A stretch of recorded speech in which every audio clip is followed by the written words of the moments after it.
This is week 13 of Sloth game development. I spent the majority of this week developing level 8, which I'll show you in a second. I also was able to have a little bit of time at the end of the week to work on sounds and like setting up the infrastructure, so I was able to get the bat sound and the panther sound kind of more fleshed out, along with more of the sloth like micro sounds, I guess, for like falling and stuff like that. I also added a few things like sounds to buttons, so now when you click a button and you let go, it makes kind of like a little click. And of course I have the menu to turn that on and off. I went ahead and added it to everything just so that I think on the mobile controls you're going to need some sort of additional feedback for when you click. Otherwise it might be easy to miss when your fingers are slightly off. So let me go ahead and just go play level 8.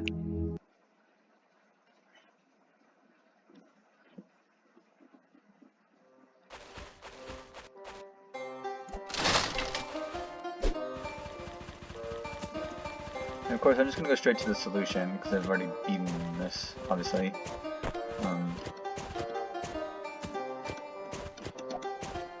I fixed some of the other stuff too with like the mandrake character and how he spawns. So now you'll notice that like if you like jump, he will spawn depending on which side of an object you are. So if there's an object there, he'll spawn on the right side. And if you jump between two objects like this, he won't spawn into the level, because obviously if he spawns into the level, he'll actually just like fall down infinitely. And also you'll notice that when I start running on this platform, he stops, and that keeps him from just like basically jumping off into the ether. I actually needed that thing, but let's see.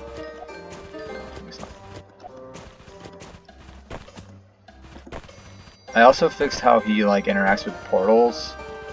He was actually like spawning when I was jumping into the portal, so I fixed that this week as well. And I also added this. You can actually pick up objects and move them in the portal universe. So but you can't actually transition universes with an object. You gotta draw a line somewhere, so.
I updated the sloth character a bit this week too.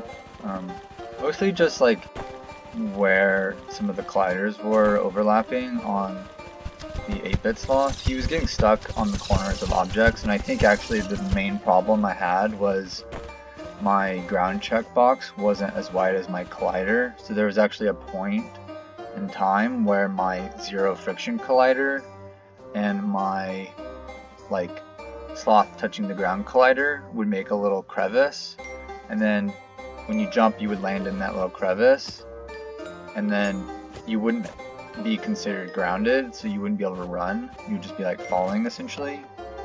So I was able to fix that. This is one of the main things I worked on this week. Programming this is actually like a huge pain in the ass, mostly just because of how I have objects interacting. This thing is basically a walk-onable object, this like hanging chandelier thing. And walk-on objects aren't supposed to actually interact with the platform layer, because when I pick up an object, let's say like a tree or a rock, I actually don't want the objects to like interfere as they're going up and down slopes. Well, that makes this kind of challenging, because what you'll see is, I'll just show you the mechanic. That thing has to like fall and land somewhere. And the way that's done now is I actually do a ground check basically on this box for the platform layer, and if ground comes back true, then I like freeze all of the degrees of freedom basically. But actually I really like this like making this little thing, and it's necessary to get up here. And then the next thing I made was these falling wall holes, which is pretty cool. And I'll show you this falling wall as well. Of course, if you touch the spikes, it'll kill you. But that was pretty much it for this week, just like designing level 8.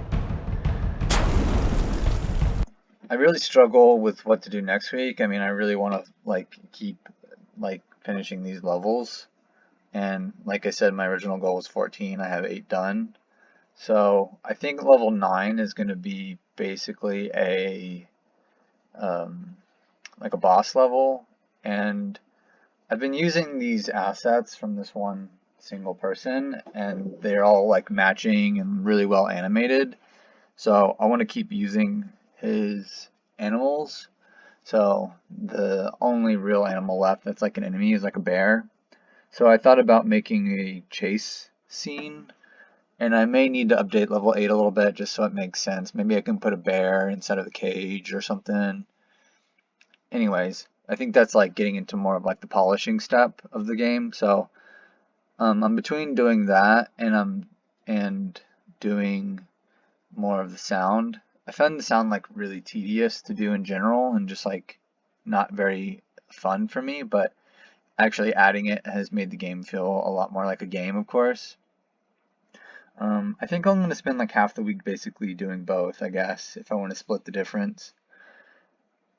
And I think for the bear chase scene, I'm going to use those falling boxes that you just saw that I jumped on to get up to the upper level. So anyways, that's pretty much it for this week.